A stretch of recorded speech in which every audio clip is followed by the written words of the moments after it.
നിങ്ങളറിയാതെ നിങ്ങളുടെ ഫോണിൽ നിന്നും മെസ്സേജ് അയക്കാം, കോൾ ചെയ്യാം, എന്തിനേറെ പറയുന്നു ക്യാമറ വരെ പ്രവർത്തിപ്പിക്കാം. ഏതു നിമിഷവും നിങ്ങൾ ഹാക്ക് ചെയ്യപ്പെട്ടേക്കാം. പ്രമുഖ ആപ്ലിക്കേഷനുകളോട് സാമ്യമുള്ള ആപ്പുകൾ ഹാക്കർമാർ നിർമ്മിക്കുന്നു. സമാനമായ ആപ്പാണെന്ന് കരുതി നാം അത് ഇൻസ്റ്റാൾ ചെയ്യും. അപ്പോൾ തന്നെ ഹാക്കർമാർക്ക് വിവരം ലഭിക്കുകയും ഉടനടി നമ്മുടെ മൊബൈലിൽ നിന്നും ആപ്ലിക്കേഷൻ അപ്രത്യക്ഷമാക്കുകയും ചെയ്യുന്നു.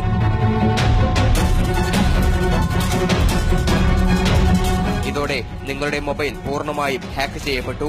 വ്യക്തിഗത വിവരങ്ങൾ പൂർണ്ണമായും ചോരുന്നു. നിങ്ങൾ അറിയാതെ നിങ്ങളുടെ മൊബൈൽ ക്യാമറ വരെ പ്രവർത്തിപ്പിക്കാം. മെസ്സേജ് അയക്കാം, കോൾ വിളിക്കാം, വാട്സ്ആപ്പ് ഉപയോഗിക്കാം, അങ്ങനെ എന്തു വേണമെങ്കിലും ചെയ്യാം. Passwords, browser, history, WhatsApp, gallery, SD card, file manager എല്ലാം ആക്സസ് ചെയ്യാവുന്നതാണ്. ഫോൺ വരെ അടിച്ചു കളയുന്ന രീതിയിൽ അത്രയും പെർമിഷൻ ഉണ്ട് ഈ ആപ്പ്. ബാങ്കിൽ നിന്ന് അയക്കുന്ന ക്രെഡിറ്റ് കാർഡ്, ഡെബിറ്റ് കാർഡ് വിവരങ്ങളും OTP കോഡുകളും ലഭിക്കുന്നതോടെ അക്കൌണ്ട് കാലിയാക്കാൻ ഹാക്കർമാർക്ക് അധികം പണിയെടുക്കേണ്ട. ഇനി ഇമെയിൽ വിലാസവും പാസ്വേഡും കവർന്നെടുക്കുന്ന മറ്റൊരു വിദ്യ കാണാം. വ്യാജ ഇന്റർനെറ്റ് ലിങ്കുകൾ മെസ്സേജ് വഴിയും ഓൺലൈനായും അയക്കും. അവ ക്ലിക്ക് ചെയ്ത് സൈൻ ഇൻ ചെയ്താൽ മാത്രം മതി. ഉടനടി ഹാക്കർമാർക്ക് നിങ്ങളുടെ ഇമെയിൽ വിലാസവും പാസ്വേഡും ലഭിക്കും. സൈബർ ലോകത്ത് നാം ഓരോ ചൂടും ശ്രദ്ധിച്ചു വെച്ചില്ലെങ്കിൽ വലിയ നഷ്ടങ്ങൾ നേരിടേണ്ടി വരും.